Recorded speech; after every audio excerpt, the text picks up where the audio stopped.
Hello friends, and welcome to the first of two installments of this reading of The House at Pooh Corner. Today I will be reading for you chapters 1 through 4.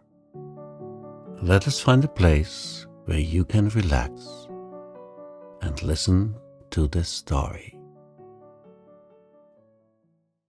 Dedication. You gave me Christopher Robin, and then you breathed new life in Pooh.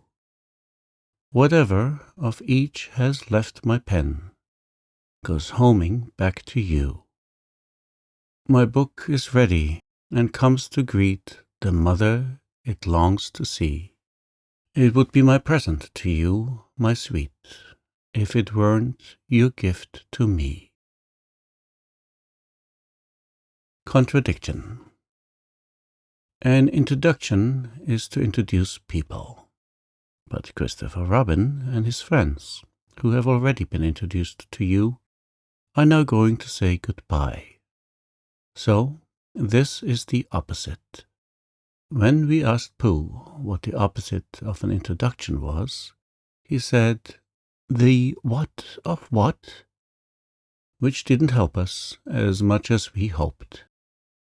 But luckily, Owl kept his head and told us that the opposite of an introduction, my dear Pooh, was a contradiction. And, as he is very good at long words, I am sure that that's what it is. Why we are having a contradiction is because last week, when Christopher Robin said to me, "What about that story you were going to tell me about what happened to Pooh when—" I happened to say very quickly, "What about 9 times 107? And when we had done that one, we had one about cows going through a gate at 2 a minute. And there are 300 in the field. So, how many are left after an hour and a half? We find these very exciting, and when we have been excited quite enough, we curl up and go to sleep. And Pooh, sitting wakeful a little longer, on his chair by our pillow, thinks grand thoughts to himself about nothing, until he too closes his eyes and nods his head, and follows us on tiptoe into the forest. There, still, we have magic adventures, more wonderful than any I have told you about. But now, when we wake up in the morning, they are gone before we can catch hold of them. How did the last one begin? One day, when Pooh was walking in the forest, there were 107 cows on a gate. No, you see, we have lost it. It was the best, I think. Well, here are some of the other ones, all that we shall remember now. But of course, it isn't really goodbye, because the forest will always be there, and anybody who is friendly with bears can find it.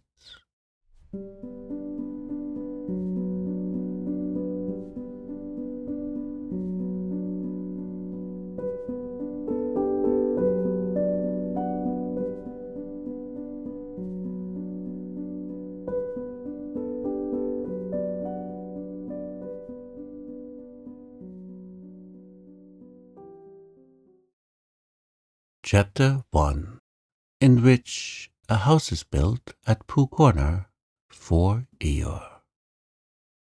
One day, when Pooh Bear had nothing else to do, he thought he would do something. So he went round to Piglet's house to see what Piglet was doing. It was still snowing as he stumped over the white forest track, and he expected to find Piglet warming his toes in front of his fire. But to his surprise, he saw that the door was open, and the more he looked inside, the more Piglet wasn't there. "He's out," said Pooh sadly. "That's what it is. He's not in. I shall have to go a fast thinking walk by myself. Bother. But first he thought that he would knock very loudly just to make quite sure. And while he waited for Piglet not to answer, he jumped up and down to keep warm. And a hum came suddenly into his head, which seemed to him a good hum, such as is hummed hopefully to others. The more it snows, teedle-de-pum, the more it goes, teedle-de-pum, the more it goes, teedle-de-pum, on snowing. And nobody knows, teedle-de-pum, how cold my toes, teedle-de-pum, how cold my toes, teedle-de-pum, are growing. So what I'll do, said Pooh, is I'll do this. I'll just go home first and see what the time is. And perhaps I'll put a muffler round my neck, and then I'll go and see Eeyore and sing it to him. He hurried back to his own house, and his mind was so busy on the way with the hum that he was getting ready for Eeyore that when he suddenly saw Piglet sitting in his best armchair, he could only stand there, rubbing his head and wondering whose house he was in. "Hello, Piglet," he said. "I thought you were out." "No," said Piglet. "It's you who were out, Pooh." "So it was," said Pooh. "I knew one of us was." He looked up at his clock, which had stopped at 5 minutes to 11 some weeks ago. "Nearly 11 o'clock," said Pooh happily. "You're just in time for a little smackerel of something." And he put his head into the cupboard. "And then we'll go out, Piglet, and sing my song to Eeyore." "Which song, Pooh?"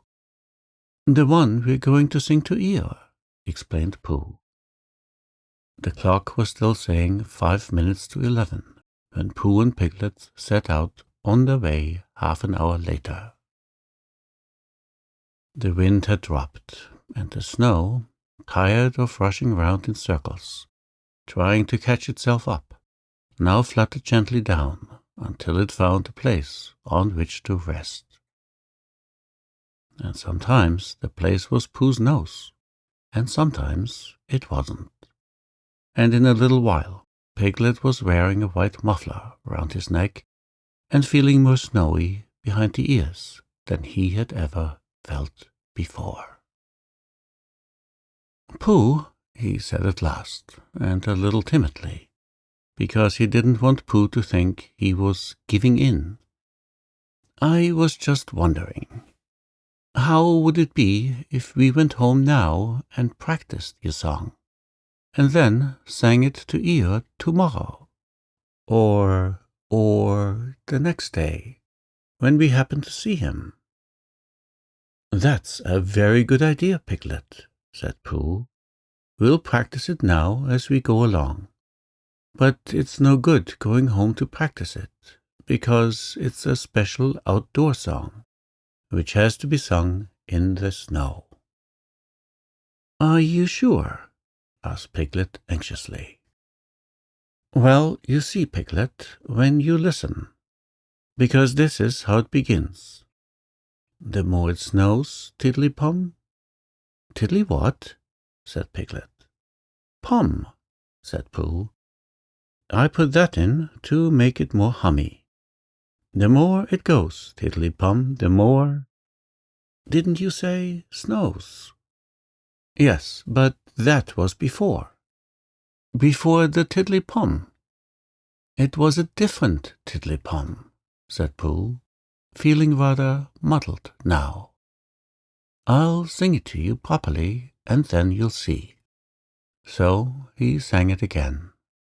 "The more it snows, tiddly-pum, the more it goes, tiddly-pum, the more it goes, tiddly-pum, on snowing. And nobody knows, tiddly-pum, how cold my toes, tiddly-pum, how cold my toes, tiddly-pum, are growing." He sang it like that, which is much the best way of singing it. And when he had finished, He waited for Piglet to say that, of all the outdoor hums for snowy weather he had ever heard, this was the best. And after thinking the matter out carefully, Piglet said, "Pooh," he said solemnly, "it isn't the toes so much as the ears." And by this time they were getting near Eeyore's gloomy place, which was where he lived, and as it was still very snowy behind Piglet's ears, and he was getting tired of it, they turned into a little pine wood and sat down on the gate which led into it. They were out of the snow now, but it was very cold, and to keep themselves warm, they sang Pooh's song right through 6 times. Piglet doing the tiddly-pums, and Pooh doing the rest of it, and both of them thumping on the top of the gate with pieces of stick at their proper places. And in a little while they felt much warmer and were able to talk again. "I've been thinking," said Pooh, "and what I've been thinking is this. I've been thinking about Eeyore." "What about Eeyore?" "Well, poor Eeyore has nowhere to live." "Nor he has," said Piglet. "You have a house, Piglet, and I have a house, and they are very good houses. And Christopher Robin has a house, and Owl and Kanga and Rabbit have houses. And even Rabbit's friends and relations have houses or somethings. But poor Eeyore has nothing. So what I've been thinking is, let's build him a house." "That," said Piglet, "is a grand idea. Where shall we build it?" "We'll build it here," said Pooh, "just by this wood, out of the wind, because this is where I thought of it. And we will call this Pooh Corner. And we will build an Eeyore house with sticks at Pooh Corner for Eeyore." "There was a heap of sticks on the other side of the wood," said Piglet. "I saw them. Lots and lots, all piled up."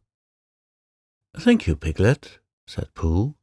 "What you have just said will be a great help to us, and because of it I could call this place Pooh and Piglet Corner, if Pooh Corner didn't sound better, which it does, being smaller and more like a corner. Come along." So they got down off the gate and went round to the other side of the wood to fetch the sticks. Christopher Robin had spent the morning indoors, going to Africa and back. And he had just got off the boat and was wondering what it was like outside, when who should come knocking at the door but Eeyore. "Hallo, Eeyore," said Christopher Robin as he opened the door and came out. "How are you?" "It's snowing still," said Eeyore gloomily. "So it is, and freezing." "Is it?" "Yes," said Eeyore. "However," he said, brightening up a little, "we haven't had an earthquake lately." "What's the matter, Eeyore?" "Nothing, Christopher Robin, nothing important. I suppose you haven't seen a house or what-not anywhere about." "What sort of a house?" "Just a house." "Who lives there?" "I do. At least, I thought I did. But I suppose I don't. After all, we can't all have houses." "But, Eeyore, I didn't know. I always thought." "I don't know how it is, Christopher Robin, but what with all the snow and one thing and another, not to mention icicles and such like, it isn't so hot in my field about 3 o'clock in the morning, as some people think it is. It isn't close, if you know what I mean. Not so as to be uncomfortable. It isn't stuffy. In fact, Christopher Robin, he went on in a loud whisper, quite between ourselves, and don't tell anybody, it's cold. Oh, Eeyore! And I said to myself, the others will be sorry if I'm getting myself all cold. They haven't got brains, any of them. Only grey fluff that's blown into their heads by mistake. And they don't think, but if it goes on snowing for another 6 weeks or so, one of them will begin to say to himself, Eeyore can't be so very much too hot about 3 o'clock in the morning, and then it will get about, and they'll be sorry. Oh, Eeyore, said Christopher Robin, feeling very sorry already. I don't mean you, Christopher Robin. You are different, so what it all comes to is that I built myself a house down by my little wood. Did you really? How exciting! The really exciting part, said Eeyore in his most melancholy voice, is that when I left it this morning, it was there, and when I came back, it wasn't. Not at all. Very natural. And it was only Eeyore's house. But still, I just wondered. Christopher Robin didn't stop to wonder. He was already back in his house, putting on his waterproof hat, his waterproof boots, and his waterproof mackintosh as fast as he could. We'll go and look for it at once, he called out to Eeyore. Sometimes, said Eeyore, when people have quite finished taking a person's house, there are 1 or 2 bits which they don't want, and are rather glad for the person to take back, if you know what I mean. So I thought if we just went— Come on, said Christopher Robin, and off they hurried. And in a very little time they got to the corner of the field by the side of the pine wood, where Eeyore's house wasn't any longer. There, said Eeyore, not a stick of it left. Of course, I've still got all the snow to do what I like with. One mustn't complain. But Christopher Robin wasn't listening to Eeyore. He was listening to something else. Can't you hear it? He asked. What is it? Somebody laughing? Listen. They both listened, and they heard a deep, gruff voice, saying in a singing voice that the more it snowed, the more it went on snowing, and a small high voice timidly humming in between. It's Pooh, said Christopher Robin excitedly. Possibly, said Eeyore.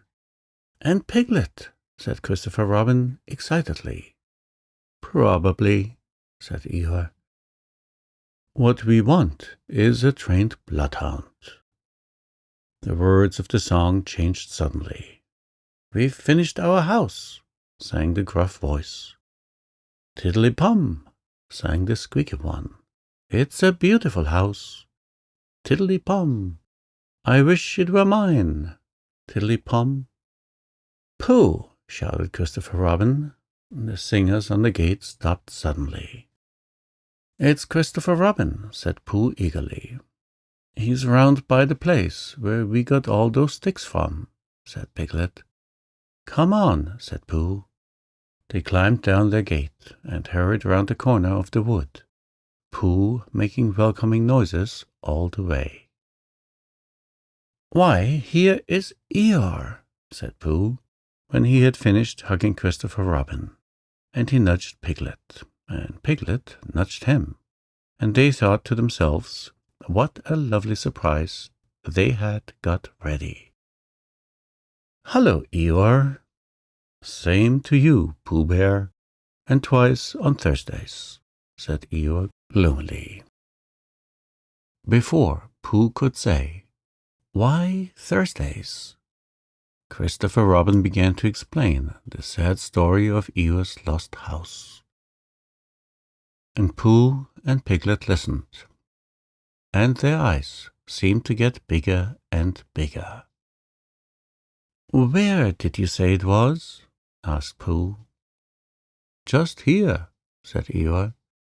"Made of sticks?" "Yes." "Oh," said Piglet. "What?" said Eeyore. "I just said oh," said Piglet nervously. And, so as to seem quite at ease, he hummed tiddly-pum once or twice in a "what shall we do now" kind of way. "You sure it was a house?" said Pooh. "I mean, you're sure the house was just here?" "Of course I am," said Eeyore, and he murmured to himself, "No brain at all, some of them." "Why, what's the matter, Pooh?" asked Christopher Robin. "Well," said Pooh, "the fact is," said Pooh. "Well, the fact is," said Pooh. "You see," said Pooh. "It's like this," said Pooh, and something seemed to tell him that he wasn't explaining very well, and nudged Piglet again. "It's like this," said Piglet quickly, "only warmer," he added after deep thought. "What's warmer?" "The other side of the wood, where Eeyore's house is." "My house?" said Eeyore. "My house was here." "No," said Piglet firmly, "the other side of the wood." "Because of being warmer," said Pooh. "But I ought to know." "Come and look," said Piglet simply, and he led the way. "There wouldn't be two houses," said Pooh. "Not so close together." They came around the corner, and there was Eeyore's house, looking as comfy as anything. "There you are," said Piglet, "inside as well as outside," said Pooh proudly. Eeyore went inside, and came out again. "It's a remarkable thing," he said. "It is my house, and I built it where I said I did. So the wind must have blown it here, and the wind blew it right over the wood, and blew it down here, and here it is as good as ever. In fact, better in places." "Much better," said Pooh and Piglet together. "It just shows what can be done by taking a little trouble," said Eeyore. "Do you see, Pooh? Do you see, Piglet? Brains first, and then hard work. Look at it. That's the way to build a house," said Eeyore proudly. So they left him in it, and Christopher Robin went back to lunch with his friends Pooh and Piglet. And on the way they told him of the awful mistake they had made. And when he had finished laughing, they all sang the outdoor song for snowy weather, the rest of the way home. Piglet, who was still not quite sure of his voice, putting in the tiddly-pums again. "And I know it seems easy," said Piglet to himself, "but it isn't everyone who could do it."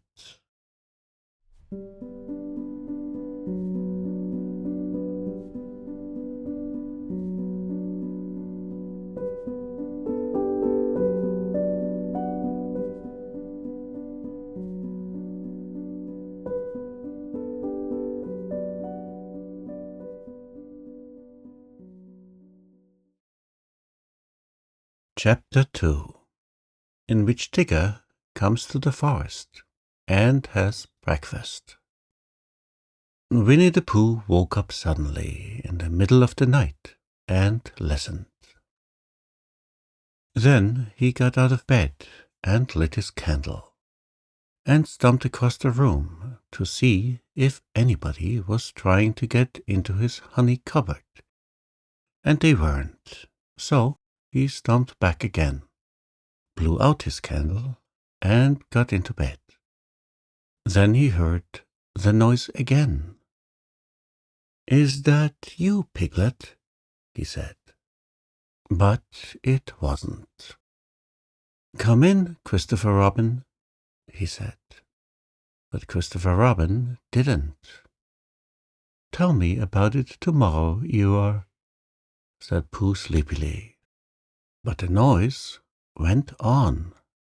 "Wow, wow, wow, wow, wow," said whatever it was, and Pooh found that he wasn't asleep after all. "What can it be?" he thought. "There are lots of noises in the forest, but this is a different one. It isn't a growl, and it isn't a purr, and it isn't a bark, and it isn't a noise you make before beginning a piece of poetry. But it's a noise of some kind, made by a strange animal.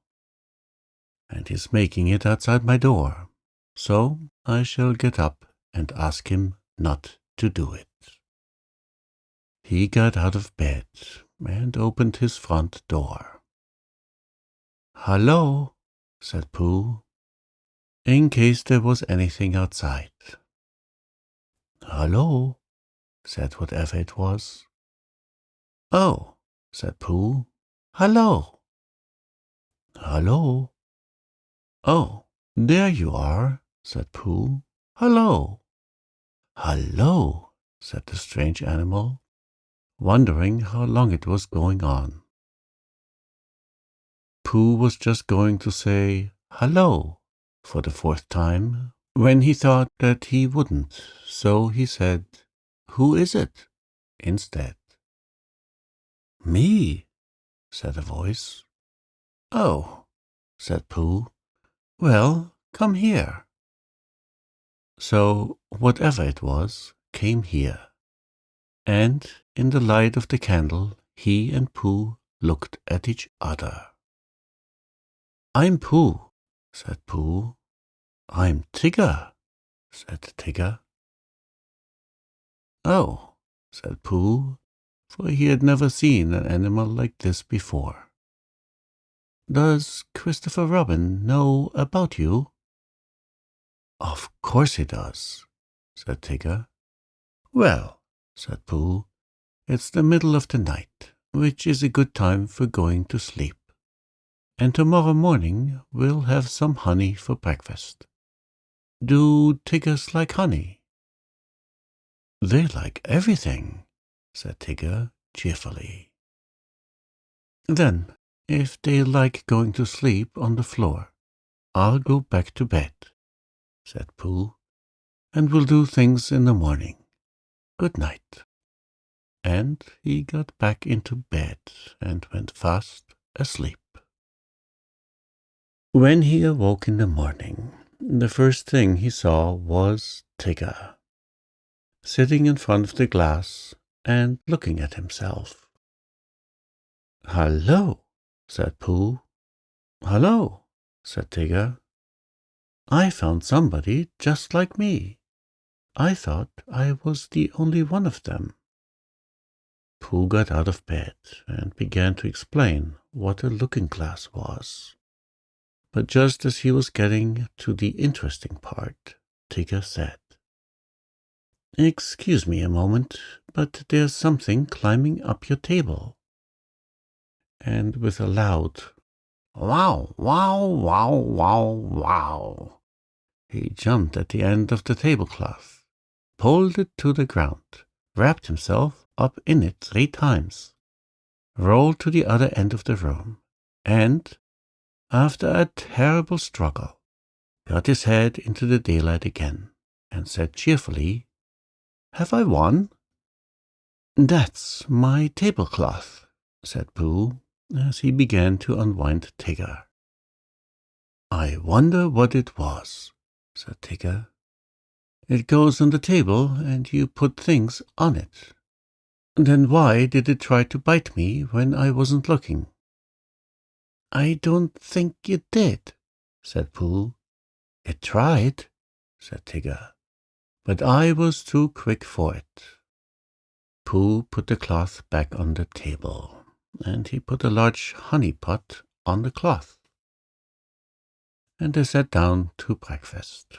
And as soon as they sat down, Tigger took a large mouthful of honey, and he looked up at the ceiling with his head on one side, and made exploring noises with his tongue, and considering noises, and what have we got here noises. And then he said in a very decided voice, Tiggers don't like honey. Oh, said Pooh, and tried to make it sound sad and regretful. I thought they liked everything. Everything except honey, said Tigger.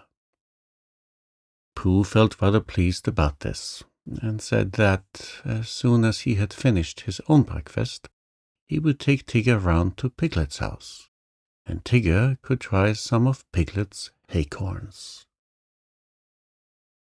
Thank you, Pooh, said Tigger, because acorns is really what Tiggers like best. So after breakfast they went round to see Piglet. And Pooh explained as they went that Piglet was a very small animal who didn't like bouncing, and asked Tigger not to be too bouncy just at first. And Tigger, who had been hiding behind trees and jumping out on Pooh's shadow when it wasn't looking, said the Tiggers were only bouncy before breakfast, and that as soon as they had had a few acorns, they became quiet and refined. So by and by they knocked at the door of Piglet's house. "Hallo, Pooh," said Piglet. "Hallo, Piglet, this is Tigger." "Oh, is it?" said Piglet, and he edged round to the other side of the table. "I thought Tiggers were smaller than that." "Not the big ones," said Tigger. "They like acorns," said Pooh. "So that's what we've come for, because poor Tigger hasn't had any breakfast yet."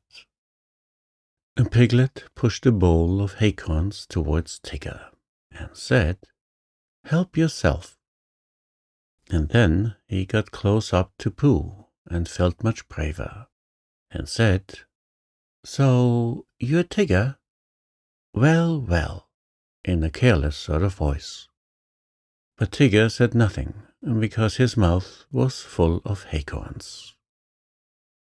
After a long munching noise, he said, "Earzo, oars." And when Pooh and Piglet said, "What?" he said, "Scuse-ee," and went outside for a moment.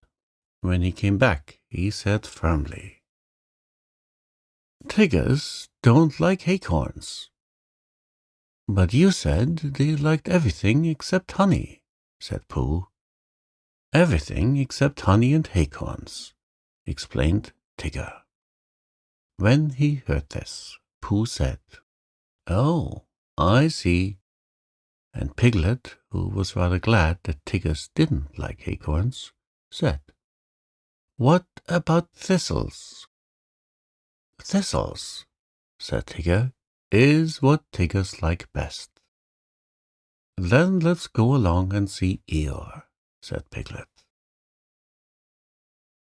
So the three of them went, and after they had walked and walked and walked, they came to the part of the forest where Eeyore was. "Hello, Eeyore," said Pooh. "This is Tigger." "What is?" said Eeyore. "This," explained Pooh and Piglet together, and Tigger smiled his happiest smile and said nothing. Eeyore walked all around Tigger one way, and then turned and walked all around him the other way. "What did you say it was?" he asked. "Tigger." "Ah," said Eeyore. "He's just come," explained Piglet. "Ah," said Eeyore again. He thought for a long time, and then said, "When is he going?" Pooh explained to Eeyore that Tigger was a great friend of Christopher Robin's, who had come to stay in the forest, and Piglet explained to Tigger that he mustn't mind what Eeyore said, because he was always gloomy.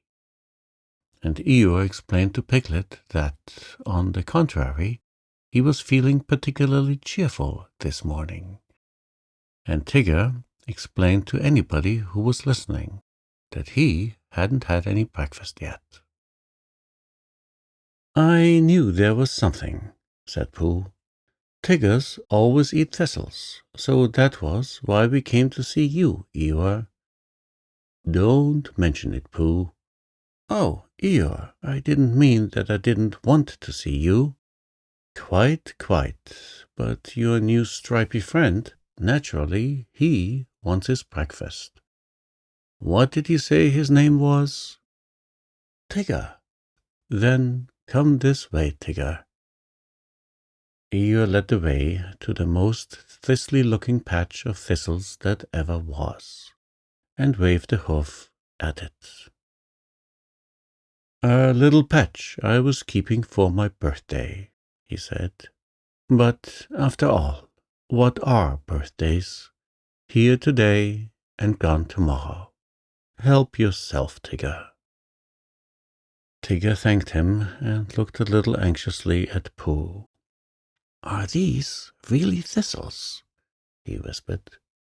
"Yes," said Pooh. "What Tiggers like best?" "That's right," said Pooh. "I see," said Tigger. So he took a large mouthful, and he gave a large crunch. "Oh," said Tigger. He sat down and put his paw in his mouth. "What's the matter?" asked Pooh. "What?" mumbled Tigger. "Your friend," said Eeyore, "appears to have bitten on a bee." Pooh's friend stopped shaking his head to get the prickles out, and explained that Tiggers didn't like thistles. "Then why bend a perfectly good one?"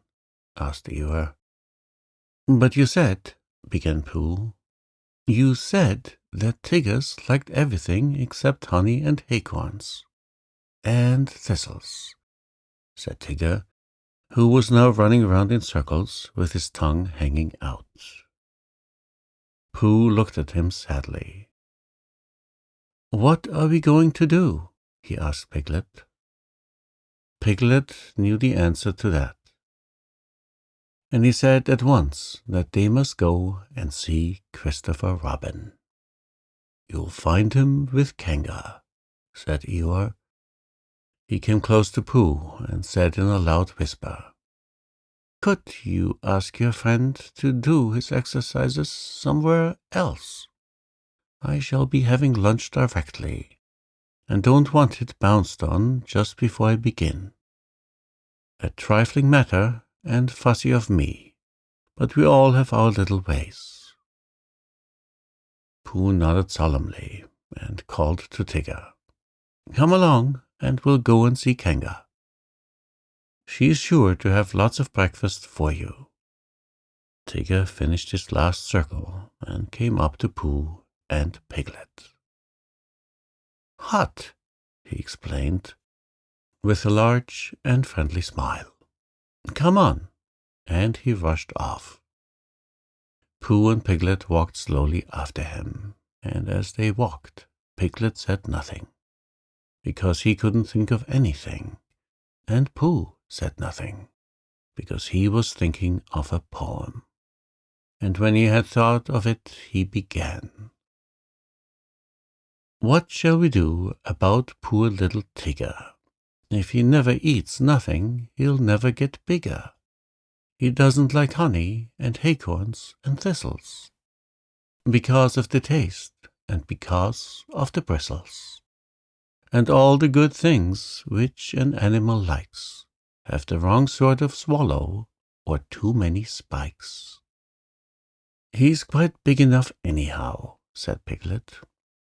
He isn't really very big. Well, he seems so. Pooh was thoughtful when he heard this, and then he murmured to himself, But whatever his weight in pounds, shillings, and ounces, he always seems bigger because of his bounces. And that's the whole poem, he said. Do you like it, Piglet? All except the shillings, said Piglet. I don't think they ought to be there. They want to come in after the pounds, explained Pooh, so I let them. It is the best way to write poetry, letting things come. Oh, I didn't know, said Piglet. Tigger had been bouncing in front of them all this time, turning round every now and then to ask, Is this the way? And now, at last, they came in sight of Kanga's house, and there was Christopher Robin. Tigger rushed up to him.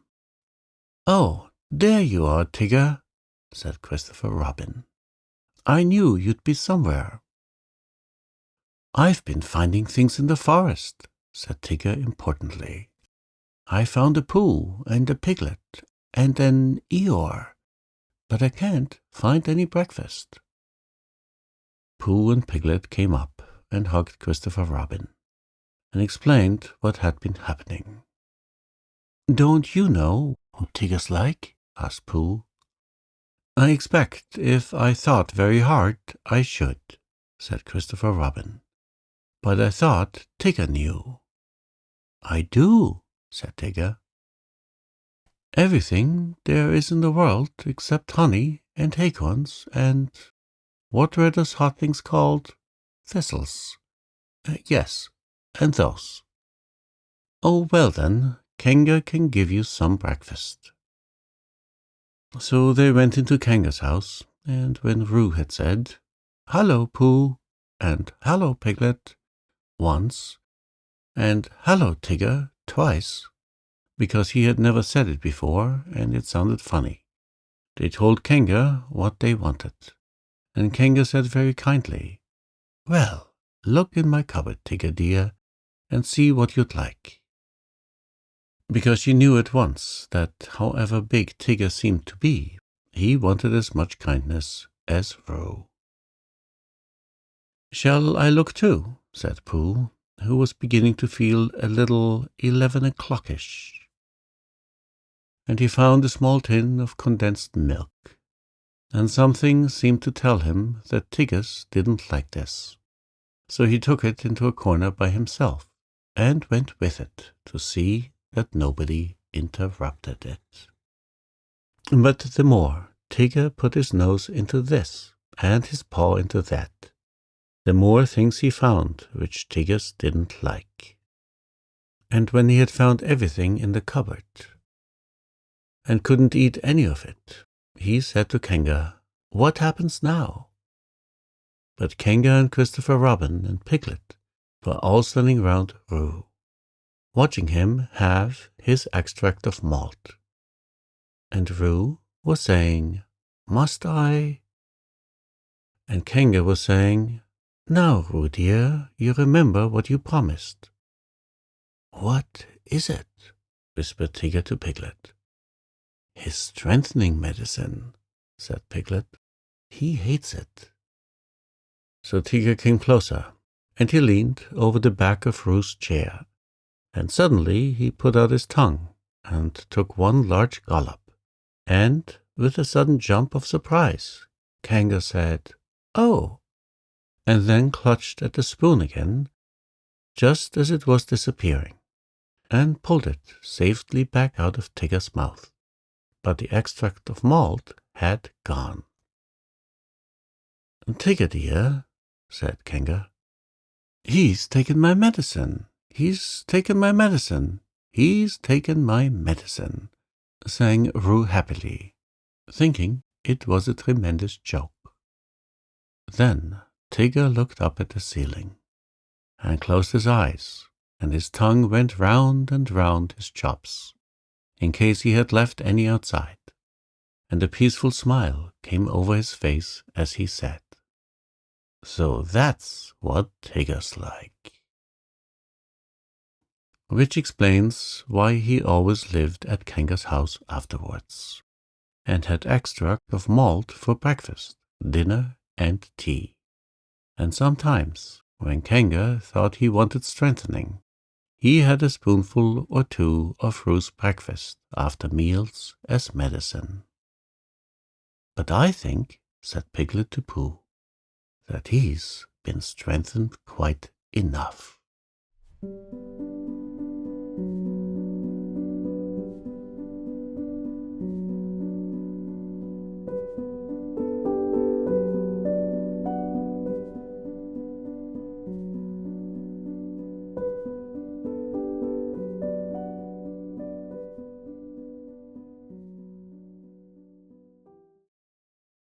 Chapter 3, in which a search is organized and Piglet nearly meets the Heffalump again.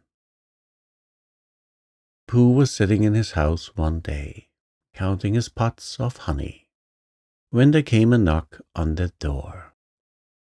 "14," said Pooh. "Come in. 14. Or was it 15? Bother, that's muddled me."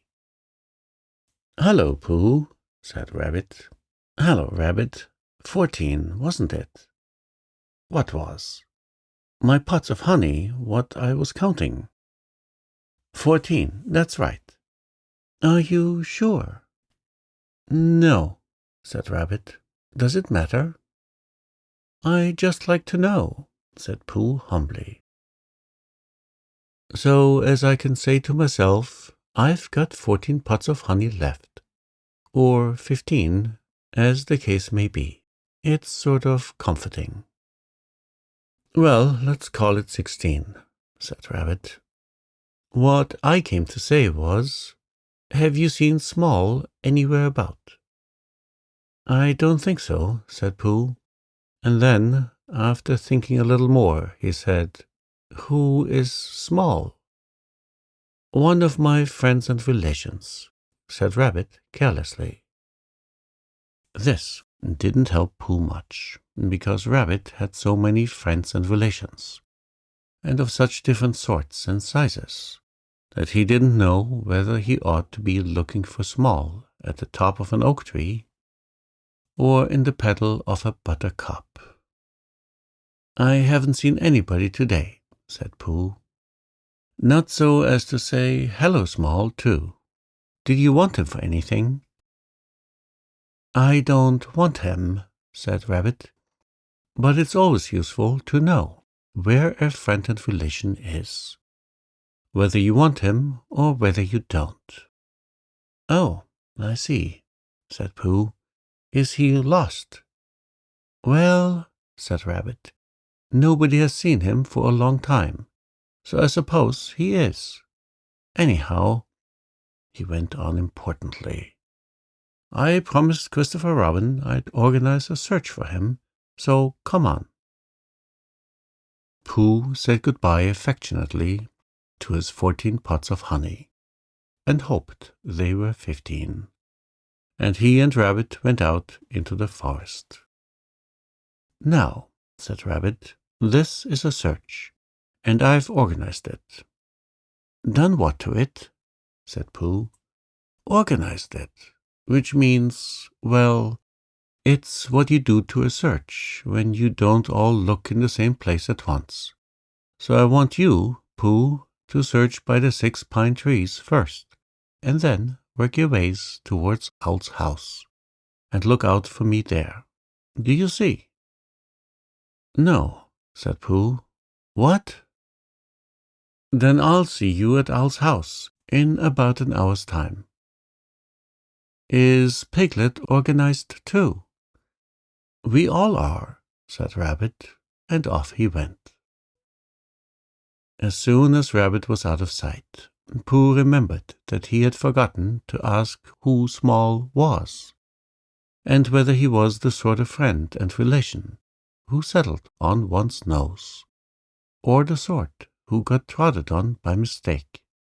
And as it was too late now, he thought he would begin the hunt by looking for Piglet, and asking him what they were looking for before he looked for it.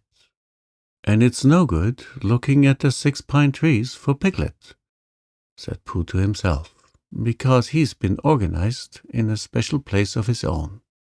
So I shall have to look for the special place first. I wonder where it is." And he wrote it down in his head like this: Order of looking for things. Number 1, special place to find Piglet. Number 2, Piglet, to find who Small is. Number 3, Small, to find Small. Number 4, Rabbit, to tell him I found Small. Number 5, Small again, to tell him I found Rabbit. Which makes it look like a bothering sort of day, thought Pooh, as he stumped along. The next moment the day became very bothering indeed, because Pooh was so busy not looking where he was going that he stepped on a piece of the forest which had been left out by mistake, and he only just had time to think to himself, "I'm flying. What owl does? I wonder how you stop." When he stopped. Bump! "Oh!" squeaked something. "That's funny," thought Pooh. "I said, 'oh,' without really owing." "Help!" said a small, high voice. "That's me again," thought Pooh. "I've had an accident and fallen down a well, and my voice has gone all squeaky and works before I'm ready for it, because I've done something to myself inside. Bother! Help! Help! There you are. I say things when I'm not trying, so it must be a very bad accident." And then he thought that happens when he did try to say things he wouldn't be able to. So, to make sure, he said loudly, "A very bad accident to Pooh Bear." "Pooh!" squeaked the voice. "It's Piglet!" cried Pooh eagerly. "Where are you?" "Underneath," said Piglet in an underneath sort of way. "Underneath what?" "You!" squeaked Piglet. "Get up."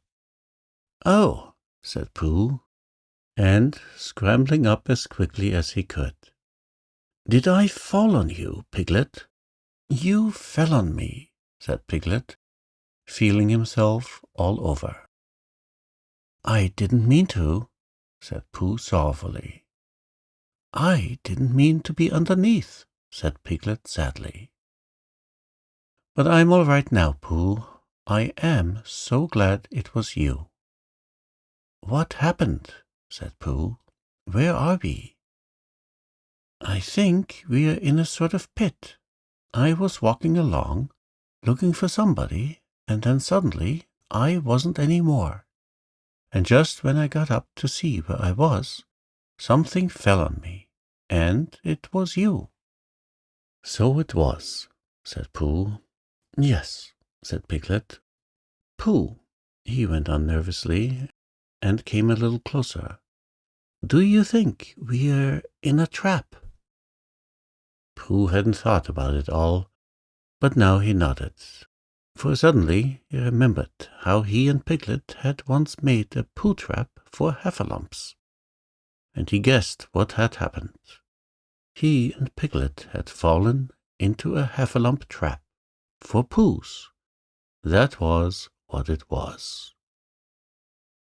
"What happens when the heffalump comes?" asked Piglet tremblingly, when he heard the news. "Perhaps he won't notice you, Piglet," said Pooh encouragingly. because you're a very small animal. But he'll notice you, Pooh. He'll notice me, and I shall notice him, said Pooh, thinking it out.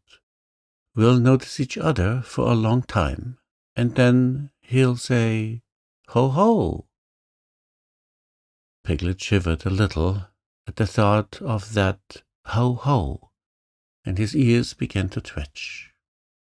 Well, what will you say? He asked. Pooh tried to think of something he would say, but the more he thought, the more he felt that there is no real answer to ho, ho, said by a heffalump in the sort of voice this heffalump was going to say it in. I shan't say anything, said Pooh at last. I shall just hum to myself as if I was waiting for something. Then perhaps he'll say ho, ho again, suggested Piglet anxiously. He will, said Pooh. Piglet's ears twitched so quickly that he had to lean them against the side of the trap to keep them quiet. He will say it again, said Pooh, and I shall go on humming. And that will upset him, because when you say ho, ho twice in a gloating sort of way, and the other person only hums, you suddenly find, just as you begin to say it the third time, that, well, you find... What? That it isn't, said Pooh. Isn't what? Pooh knew what he meant, but being a bear of very little brain, couldn't think of the words. Well, it just isn't. You mean it isn't ho-ho-ish any more? Said Piglet hopefully. Pooh looked at him admiringly and said that that was what he meant. If you went on humming all the time, because you couldn't go on saying ho-ho forever. But he'll say something else, said Piglet. That's just it. He'll say, what's all this? And then I shall say, and this is a very good idea, Piglet, which I've just thought of. I shall say, it's a trap for a heffalump which I've made, and I'm waiting for the heffalump to fall in, and I shall go on humming. That will unsettle him. Pooh, cried Piglet, and now it was his turn to be the admiring one. You've saved us. Have I? Said Pooh, not feeling quite sure. But Piglet was quite sure, and his mind ran on, and he saw Pooh and the heffalump talking to each other, and he thought suddenly, and a little sadly, that it would have been rather nice if it had been Piglet and the heffalump talking so grandly to each other, and not Pooh, much as he loved Pooh, because he really had more brain than Pooh, and the conversation would go better if he and not Pooh were doing one side of it. And it would be comforting afterwards in the evenings to look back on the day when he answered the heffalump back as bravely as if the heffalump wasn't there. It seemed so easy now. He knew just what he would say. Heffalump gloatingly. Ho, ho! Piglet carelessly. Tra-la-la, tra-la-la. Heffalump, surprised and not quite sure of himself. Ho, ho! Piglet, more carelessly still. Tiddle-lum-tum, tiddle-lum-tum. Heffalump, beginning to say ho, ho, and turning it awkwardly into a cough. Ho-ho! What's all this? Piglet, surprised. Hello! This is a trap I've made, and I'm waiting for a heffalump to fall into it. Heffalump, greatly disappointed. Oh! After a long silence. Are you sure? Piglet. Yes. Heffalump. Oh! Nervously. I thought it was a trap I made to catch piglets. Piglet, surprised. Oh, no. Heffalump. Oh, apologetically. I must have got it wrong then. Piglet, I'm afraid so. Politely, I'm sorry. He goes on humming. Heffalump. Well, I suppose I'd better be getting back. Piglet, looking up carelessly. Must you? Well, if you see Christopher Robin anywhere, you might tell him I want him. Heffalump, eager to please. Certainly, certainly. He hurries off. Pooh, who wasn't going to be there, but we find we can't do without him. Oh, Piglet, how brave and clever you are. Piglet, modestly. Not at all, Pooh. And then, when Christopher Robin comes, Pooh can tell him all about it. While Piglet was dreaming this happy dream, and Pooh was wondering again whether it was 14 or 15, the search for Small was still going on all over the forest. Small's real name was Very Small Beetle, but he was called Small for short, when he was spoken to at all, which hardly ever happened, except when somebody said, "Really small." He had been staying with Christopher Robin for a few seconds, and he started round a gorse bush for exercise. But instead of coming back the other way, as expected, he hadn't, so nobody knew where he was. "I expect he's just gone home," said Christopher Robin to Rabbit. "Did he say good-bye and thank you for a nice time?" said Rabbit. "He'd only just said, 'How do you do?'" said Christopher Robin. "Ha!" said Rabbit. After thinking a little, he went on. "Has he written a letter saying how much he enjoyed himself, and how sorry he had to go so suddenly?" Christopher Robin didn't think he had. "Ha!" said Rabbit again, and looked very important. "This is serious. He is lost. We must begin the search at once." Christopher Robin, who was thinking of something else, said, "Where's Pooh?" But Rabbit had gone. So he went into his house and drew a picture of Pooh going on a long walk at about 7 o'clock in the morning. And then he climbed to the top of his tree and climbed down again. And then he wondered what Pooh was doing and went across the forest to see. It was not long before he came to the gravel pit. And he looked down, and there were Pooh and Piglet, with their backs to him, dreaming happily. "Ho, ho!" said Christopher Robin loudly and suddenly. Piglet jumped 6 inches in the air with surprise and anxiety, but Pooh went on dreaming. "It's the Heffalump," thought Piglet nervously. "Now then."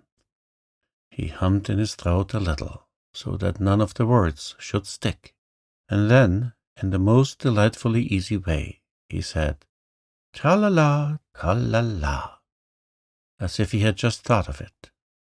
But he didn't look round, because if you look round and see a very fierce Heffalump looking down at you, sometimes you forget what you were going to say. "Rum-tum-tum, tiddle-lum," said Christopher Robin in a voice like Pooh's. Because Pooh had once invented a song which went, "Tra-la-la, tra-la-la, tra-la-la, tra-la-la, rum-tum-tum, tiddle-lum." So whenever Christopher Robin sings it, he always sings it in a Pooh voice, which seems to suit it better. "He said the wrong thing," thought Piglet anxiously. "He ought to have said, 'Ho, ho,' again. Perhaps I had better say it for him." And, as fiercely as he could, Piglet said, "Ho, ho!" "How did you get there, Piglet?" said Christopher Robin in his ordinary voice. "This is terrible," thought Piglet. First he talks in Pooh's voice, and then he talks in Christopher Robin's voice. And he's doing it so as to unsettle me. And being now completely unsettled, he said very quickly and squeakily, "This is a trap for Poohs, and I am waiting to fall in it. Ho, ho! What's all this?" And then I say, "Ho, ho!" again. "What?" said Christopher Robin. "A trap for ho-hos," said Piglet huskily.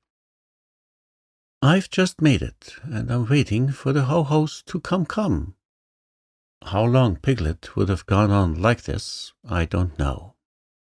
But at that moment, Pooh woke up suddenly and decided that it was 16. So he got up, and as he turned his head so as to soothe himself in that awkward place, in the middle of the back, where something was tickling him, he saw Christopher Robin. "Hello!" he shouted joyfully. "Hello, Pooh!" Piglet looked up and looked away again, and he felt so foolish and uncomfortable that he had almost decided to run away to sea and be a sailor, when suddenly he saw something. "Pooh!" he cried, "there's something climbing up your back." "I thought there was," said Pooh. "It's Small," cried Piglet. "Oh, that's who it is it?" said Pooh. "Christopher Robin, I found Small," cried Piglet. "Well done, Piglet," said Christopher Robin. And at these encouraging words, Piglet felt quite happy again and decided not to be a sailor after all. So when Christopher Robin had helped them out of the gravel pit, they all went off together, hand in hand. And 2 days later, Rabbit happened to meet Eeyore in the forest. "Hello, Eeyore," he said. "What are you looking for?" "Small, of course," said Eeyore. "Haven't you any brain?" "Oh, but didn't I tell you?" said Rabbit. "Small was found 2 days ago." There was a moment's silence. "Ha, ha," said Eeyore bitterly. "Merriment and whatnot. Don't apologize. It's just what would happen."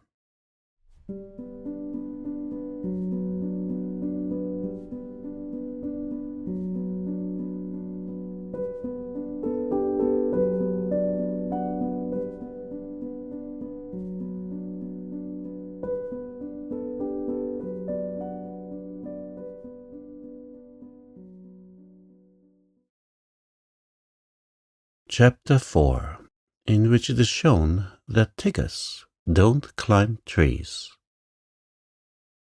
One day, when Pooh was thinking, he thought he would go and see Eeyore, because he hadn't seen him since yesterday. And as he walked through the heather, singing to himself, he suddenly remembered that he hadn't seen Owl since the day before yesterday. So he thought that he would just look in at the 100-acre wood on the way and see if Owl was at home. Well, he went on singing until he came to the part of the stream where the stepping stones were. And when he was in the middle of the third stone, he began to wonder how Kanga and Roo and Tigger were getting on, because they all lived together in a different part of the forest.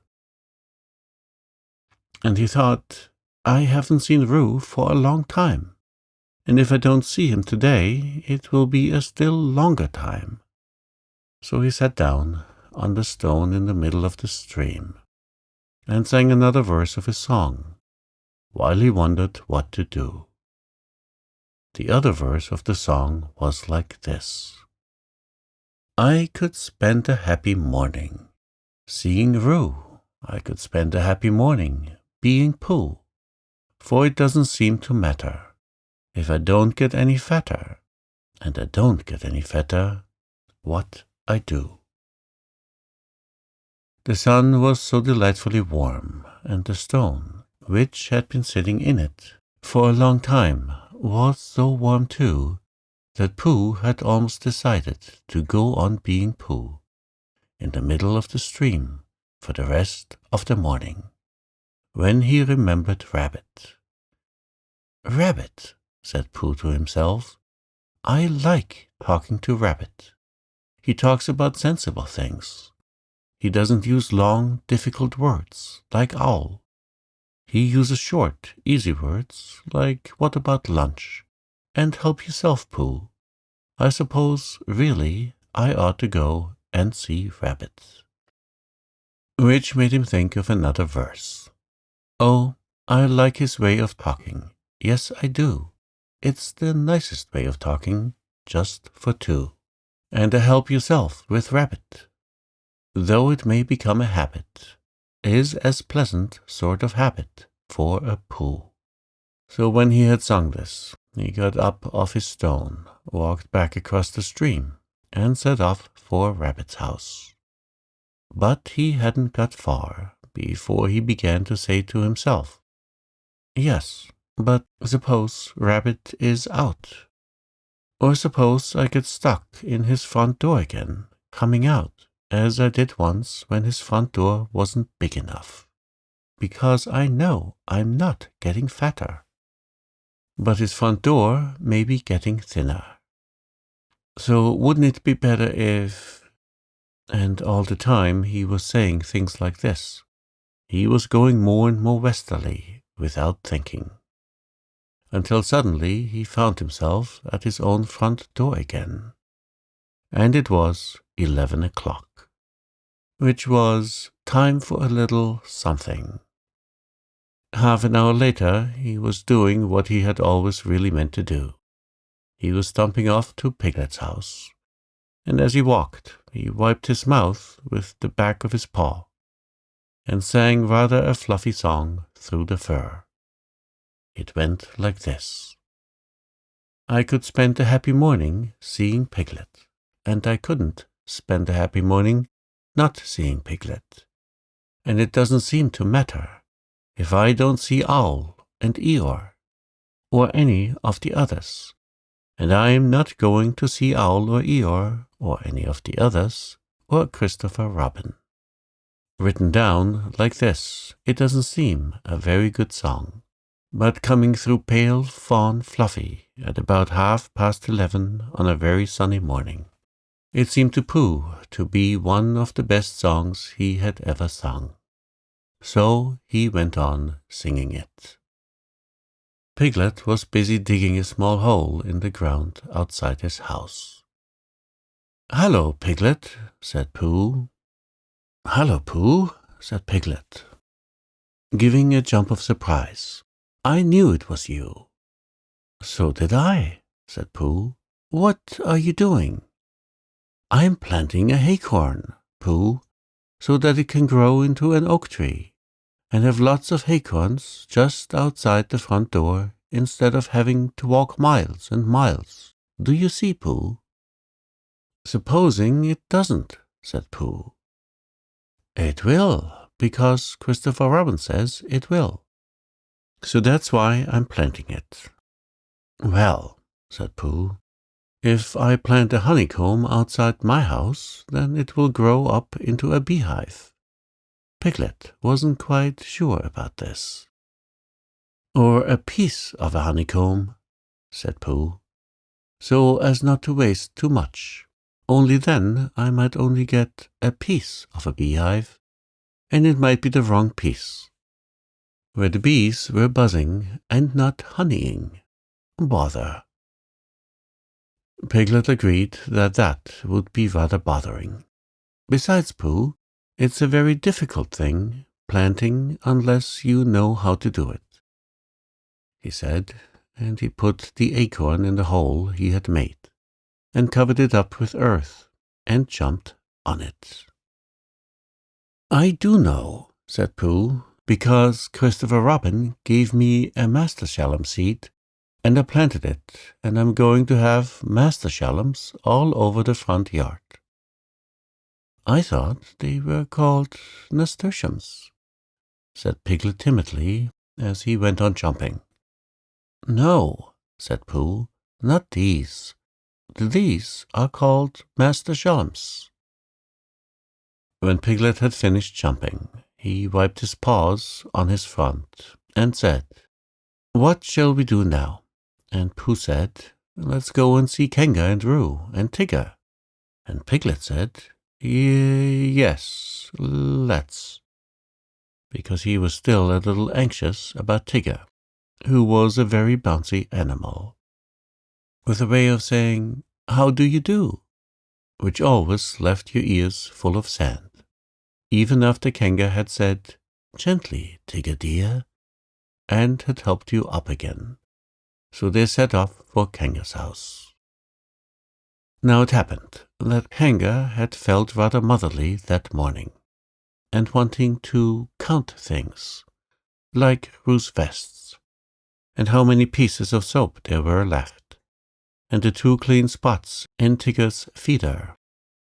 So she had sent them out with a packet of watercress sandwiches for Roo, and a packet of extract of malt sandwiches for Tigger, to have a nice long morning in the forest, not getting into mischief. And off they had gone. And as they went, Tigger told Roo, who wanted to know, all about the things Tiggers could do. "Can they fly?" asked Roo. "Oh, yes," said Tigger. "They're very good flyers. Tiggers are extraordinary good flyers." "Ooh," said Roo. "Can they fly as well as Owl?" "Yes," said Tigger, "only they don't want to." "Why don't they want to?" "Well, they just don't like it, somehow." Roo couldn't understand this, because he thought it would be lovely to be able to fly. But Tigger said it was difficult to explain to anybody who wasn't a Tigger himself. "Well," said Roo, "can they jump as far as Kengas?" "Yes," said Tigger, "when they want to." "I love jumping," said Roo. "Let's see who can jump farthest, you or me." "I can," said Tigger, "but we mustn't stop now, or we shall be late." "Late for what?" "For whatever we want to be in time for," said Tigger, hurrying on. In a little while they came to the 6 pine trees. "I can swim," said Roo. "I fell into the river and I swimmed. Can Tigger swim?" "Of course they can. Tiggers can do everything." "Can they climb trees better than Pooh?"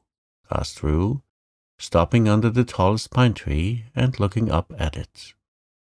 "Climbing trees is what they do best," said Tigger. "Much better than Pooh's." "Could they climb this one?" "They're always climbing trees like that," said Tigger, "up and down all day." "Ooh, Tigger, are they really?" "I'll show you," said Tigger bravely, "and you can sit on my back and watch me." For of all the things which he had said Tiggers could do, the only one he felt really certain about suddenly was climbing trees. "Ooh, Tigger! Ooh, Tigger! Ooh, Tigger!" squeaked Roo excitedly. So he sat on Tigger's back, and up they went. And for the first 10 feet, Tigger said happily to himself, "Up we go!" And for the next 10 feet he said, "I always said Tiggers could climb trees." And for the next 10 feet he said, "Not that it's easy, mind you." And for the next 10 feet he said, "Of course there's the coming down too, backwards." And then he said, "Which will be difficult, unless one fell, when it would be easy." And at the word easy, the branch he was standing on broke suddenly, and he just managed to clutch at the one above him as he felt himself going. And then slowly he got his chin over it, and then one back paw, and then the other, until at last he was sitting on it, breathing very quickly, and wishing that he had gone in for swimming instead. Roo climbed off and sat down next to him. "Oh, Tigger," he said excitedly, "are we at the top?" "No," said Tigger. "Are we going to the top?" "No," said Tigger. "Oh," said Roo rather sadly, and then he went on hopefully. "That was a lovely bit just now, when you pretended we were going to fall bump to the bottom, and we didn't. Will you do that bit again?" "No," said Tigger. Roo was silent for a little while, and then he said, "Shall we eat our sandwiches, Tigger?" And Tigger said, "Yes." "Where are they?" And Roo said, "At the bottom of the tree." And Tigger said, "I don't think we'd better eat them just yet." So they didn't. By and by, Pooh and Piglet came along. Pooh was telling Piglet in a singing voice that it didn't seem to matter if he didn't get any fatter, and he didn't think he was getting any fatter what he did. And Piglet was wondering how long it would be before his acorn came up. "Look, Pooh," said Piglet suddenly, "there's something in one of the pine trees." "So there is," said Pooh, looking up wonderingly. "There's an animal." Piglet took Pooh's arm, in case Pooh was frightened. "Is it one of the fiercer animals?" he said. Looking the other way, Pooh nodded. "It's a jaguar," he said. "What do jaguars do?" asked Piglet, hoping they wouldn't. "They hide in the branches of trees and drop on you as you go underneath," said Pooh. "Christopher Robin told me." "Perhaps we better hadn't go underneath, Pooh, in case he dropped and hurt himself." "They don't hurt themselves," said Pooh. "They are such very good droppers." Piglet still felt that to be underneath a very good dropper would be a mistake, and he was just going to hurry back for something which he had forgotten when the jaguar called out to them. "Help! Help!" it called. "That's what jaguars always do," said Pooh, much interested. "They call, 'Help! Help!' and then when you look up, they drop on you." "I'm looking down," cried Piglet loudly, so as the jaguar shouldn't do the wrong thing by accident. Something very excited next to the jaguar heard him, and squeaked, "Pooh and Piglet! Pooh and Piglet!" All of a sudden, Piglet felt that it was a much nicer day than he had thought it was, all warm and sunny. "Pooh!" he cried. "I believe it's Tigger and Roo." "So it is," said Pooh. "I thought it was a jaguar and another jaguar." "Hello, Roo," called Piglet. "What are you doing?" "We can't get down. We can't get down," cried Roo. "Isn't it fun? Pooh, isn't it fun? Tigger and I are living in a tree, like Owl, and we're going to stay here forever and ever. I can see Piglet's house. Piglet, I can see your house from here. Aren't we high? Is Owl's house as high up as this?" "How did you get there, Roo?" asked Piglet. "On Tigger's back, and Tiggers can't climb downwards, because their tails get in the way, only upwards. And Tigger forgot about that when we started, and he's only just remembered. So we've got to stay here forever and ever." unless we go higher." "What did he say, Tigger?"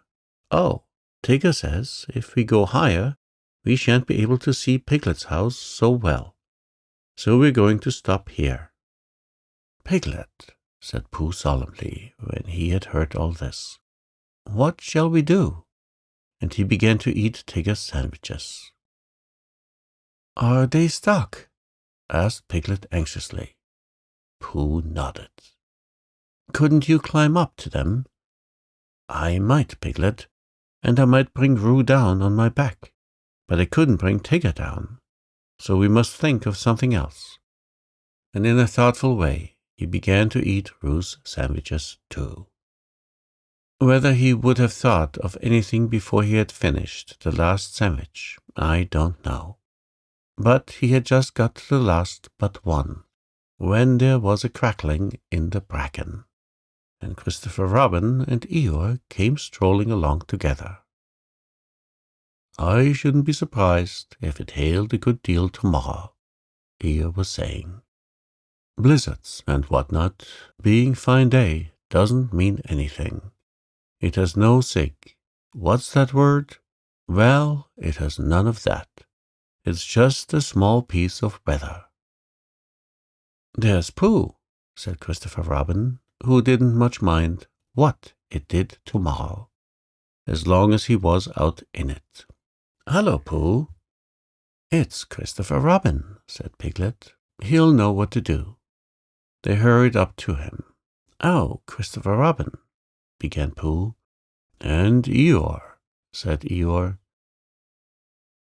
"Tigger and Roo are right up the 6 pine trees, and they can't get down, and I was just saying," put in Piglet, "that if only Christopher Robin and Eeyore, if only you were here, then we could think of something to do." Christopher Robin looked up at Tigger and Roo and tried to think of something.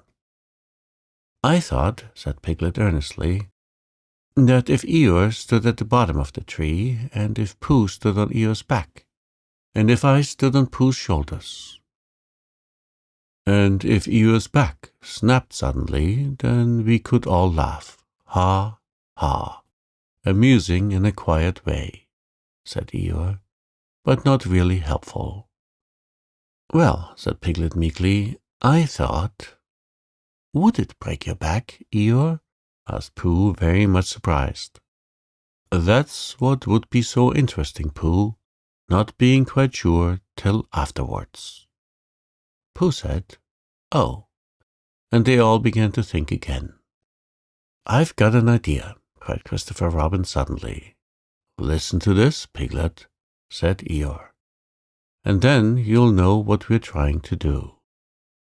I'll take off my tunic, and we'll each hold a corner. And then Roo and Tigger can jump into it, and it will be all soft and bouncy for them, and they won't hurt themselves." "Getting Tigger down," said Eeyore, "and not hurting anybody. Keep those 2 ideas in your head, Piglet, and you'll be all right." But Piglet wasn't listening. He was so agog at the thought of seeing Christopher Robin's blue braces again. He had only seen them once before, when he was much younger, and being a little overexcited by them, had to go to bed half an hour earlier than usual. And he had always wondered since if they were really as blue and as bracing as he had thought them. So when Christopher Robin took his tunic off, and they were, he felt, quite friendly to Eeyore again, and held the corner of the tunic next to him, and smiled happily at him. And Eeyore whispered back, "I'm not saying there won't be any accident now, mind you. They're funny things, accidents. You never have them till you're having them." When Roo understood what he had to do, he was wildly excited, and cried out, "Tigger, Tigger, we're going to jump. Look at me jumping, Tigger. Like flying, my jumping will be. Can Tiggers do it?" And he squeaked out, "I'm coming, Christopher Robin," and he jumped, straight into the middle of the tunic, and he was going so fast that he bounced up again almost as high as where he was before, and went on bouncing and saying, "Ooh," for quite a long time. And then at last he stopped and said, "Oh, lovely," and they put him on the ground. "Come on, Tigger," he called out. "It's easy." But Tigger was holding on to the branch and saying to himself, "It's all very well for jumping animals like kangas, but it's quite different for swimming animals like Tiggers." And he thought of himself floating on his back down a river, or striking out from one island to another, and he felt that that was really the life for a Tigger. "Come along," called Christopher Robin. "You'll be all right." "Just wait a moment," said Tigger nervously. "Small piece of bark in my eye," and he moved slowly along his branch. "Come on, it's easy," squeaked Roo. And suddenly Tigger found how easy it was. "Oh!" he shouted as the tree flew past him. "Look out!" cried Christopher Robin to the others. There was a crash and a tearing noise, and a confused heap of everybody on the ground. Christopher Robin and Pooh and Piglet picked themselves up first, and then they picked Tigger up, and underneath everybody else was Eeyore. "Oh, Eeyore!" cried Christopher Robin, "are you hurt?" And he felt him rather anxiously, and dusted him and helped him to stand up again. Eeyore said nothing for a long time, and then he said, "Is Tigger there?" Tigger was there, feeling bouncy again already. "Yes," said Christopher Robin, "Tigger's here." "Well, just thank him for me," said Eeyore.